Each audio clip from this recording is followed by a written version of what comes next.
deteriorating situation in Sudan is of great concern to our region and continent. In the last 5 days, fighting has led to the loss of hundreds of lives, massive destruction of property, and displacement of civilians.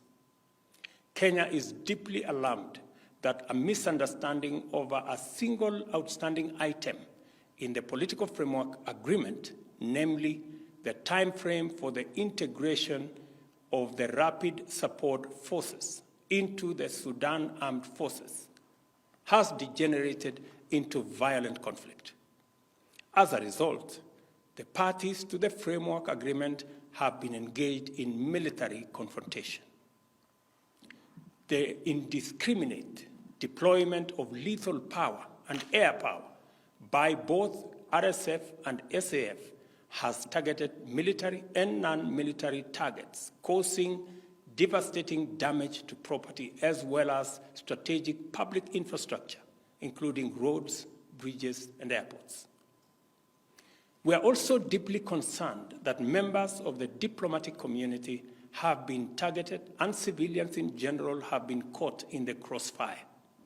A pattern of systematic violation of established norms and principles of international humanitarian law is clearly emerging, and this situation is evolving into a threat to regional and international peace and security.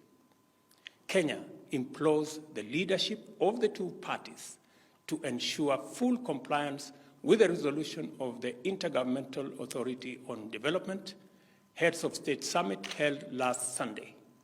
This includes an immediate cessation of hostilities, allowing unrestricted humanitarian access, and extending full cooperation to the IGAD Heads of State mission when it visits Khartoum.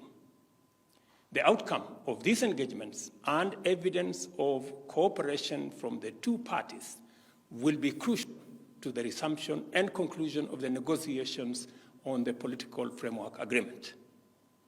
In urging this course of action, Kenya notes that disregard for the resolutions, coupled with the evidence of lack of commitment to ending the conflict, strongly indicates that attacks on diplomatic installations and personnel, as well as targeting of hospitals, hotels, and other vital public and social spaces are deliberate, systematic, and tantamount to atrocities against humanity. There is real danger that the escalation of hostilities in Sudan could implicate external, regional, and international actors and degenerate into a security and humanitarian crisis on a disastrous scale.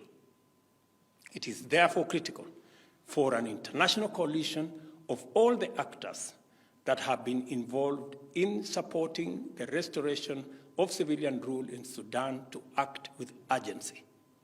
The United Nations, Africa Union, IGAD, and all the other stakeholders for the Sudan must lead a process that extends beyond mere cessation of hostilities towards the restoration of sustainable peace, security, and stability.